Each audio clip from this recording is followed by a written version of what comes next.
तो श्रोताओं, सती शरीर त्याग तो आप जान ही गए कि सती ने शरीर को कैसे दक्ष के यज्ञ में कूदकर त्यागी। तो श्रोताओं, जिस समय सती दक्ष के यज्ञ में अपने शरीर को जला दी, उस समय शिव के गण वहाँ भयानक युद्ध किए, घनघोर लड़ाई हुई। जब शिव जी को पता चला तो वे वीरभद्र नामक गण को भेजे।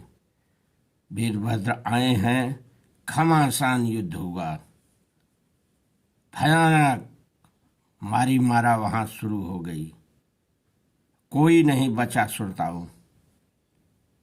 और दक्ष का यज्ञ विध्वंस कर दिए और यथा उचित दक्ष को दंड भी दिए। इस तरह से श्रोताओं, माता सती शरीर को त्यागी और अगले जन्म में मैना हिमालय के यहाँ पार्वती के रूप में जन्म ली। धीरे धीरे बड़ी होने लगी। नारद जी आए हैं, भविष्यवाणी किए हैं, विवाह के लिए इनको बताए हैं ऐसा ऐसा पति मिलेगा, इनको तप करना पड़ेगा, तप से ही ये संभव है। बहुत कुछ जो है भविष्यवाणी में बताए हैं। हिम मैना को बड़ी चिंता होती है, लेकिन पार्वती तप की योजना बनाती है, तप के लिए जाती हैं, जंगल में तप करती हैं, तप सिद्ध होता है।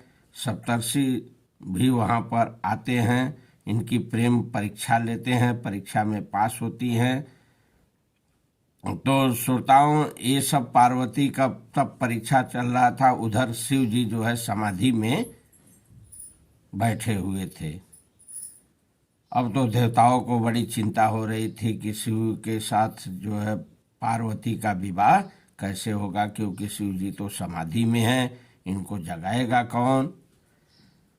तो श्रोताओं, इसके लिए देवताओं ने काम अपना बनाने के लिए कामदेव को भेजे हैं। कामदेव बेचारा आया है, शिव जी को देखा है, शिव समाधि में है। पहले तो ये भी डरा, लेकिन हिम्मत बांधा, किसी तरह शिव जी को जगाया, उनकी समाधि को भंग किया। शिव जी जब देखने लगे तो कहीं दिखाई नहीं दिया कोई। जब देखें तो कामदेव छिपा हुआ था वृक्ष पर पत्ते की आड़ में। उसको जो है अपने तीसरे नेत्र खोलते ही वो बेचारा जलकर भस्म हो गया। तो श्रोताओं, इस तरह से जो है देवताओं ने फिर प्रार्थना करने लगे शिव से विवाह के लिए। शिव जी राजी हुए हैं। उनके बारातियों के स्वरूप का वर्णन आया है। शिव जी जैसा श्रोताओं बाराती और शिव जी जैसा भेष बनाकर दूल्हा बनकर जाना, ऐसा न आज तक कहीं हुआ, न है और न होगा। जैसा उनके बारातियों का रूप का वर्णन था, जैसा इन्होंने जो है भेष बना के गए थे जो है हिम मैना के यहाँ विवाह करने। तो श्रोताओं, जब ये पहुँचे हैं बारात लेकर, बालकों द्वारा बारात का वर्णन होता है, बड़े भय से सब वर्णन करते हैं।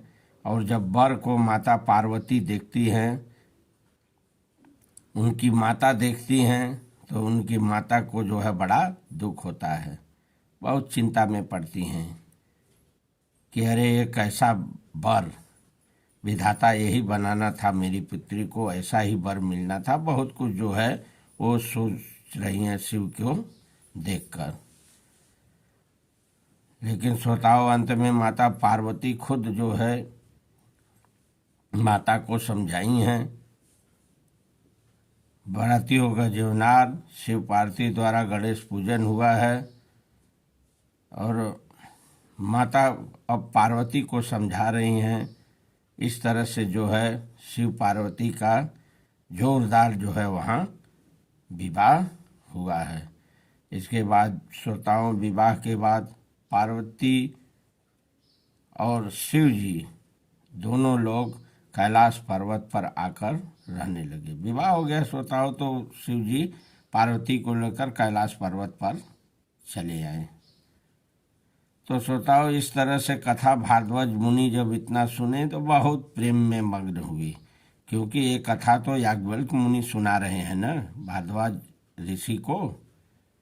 मैंने पहले ही बता दिया है, भारद्वाज ऋषि को सुना रहे हैं। याज्ञवल्क्य मुनि की कथा है। याज्ञवल्क्य मुनि देवलोक से आए हैं, वो भी माघ मकर में राशि में जब सूर्य होते हैं, जब जो है 12 वर्ष पर जो है कुंभ का मेला लगता है, उसी में वो आए थे याज्ञवल्क्य मुनि।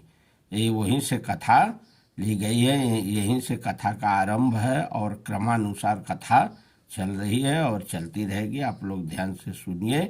तो श्रोताओं, जब शिव जी कैलाश पर्वत पर गए थे, वहाँ जो है बीटप विश्राम किए हैं। इनको विराग उत्पन्न हो गया वहाँ पर जो है। उसके बाद जो है जगह हैं उमा शंभू में, फिर संवाद हुआ है। और संवाद श्रोताओं बहुत सुंदर है, बहुत जबरदस्त संवाद जो है। ये संवाद बहुत प्रसिद्ध संवाद है। अब यहाँ से जो है श्रोताओं कथा शुरू होगी, जो है शिव पार्वती संवाद। अब शिव जी यहाँ पर कथा सुना रहे हैं पार्वती को, क्योंकि पार्वती जी संवाद करते करते जो है संवाद में क्या कही है, प्रश्न पूछ दी हैं। पार्वती का प्रश्न है जो कि बहुत प्रसिद्ध है कथा में।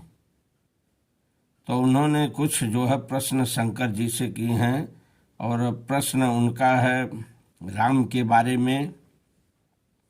तो शिव जी बहुत प्रसन्न हुए। जब भगवान राम की बात आई तो श्रोताओं शिव जी तो बहुत ही प्रसन्न हुए। इनके प्रसन्न का ठिकाना नहीं रहा। धन्य धन्य कहें जो है पार्वती को। और उसी समय राम विमुखियों की निंदा किए हैं शिव जी, राम कथा की प्रशंसा किए हैं, कुटिल जीवों की निंदा किए हैं।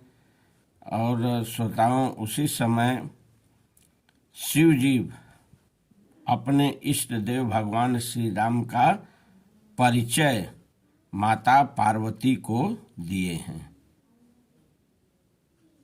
तो श्रोताओं, इन्होंने परिचय क्या दिए हैं, ये कथा मैं आपको अब अगले बार बताऊंगा। इस बार कथा का समय का अभाव है, इसको देखते हुए कथा यहीं पर विराम की जाती है।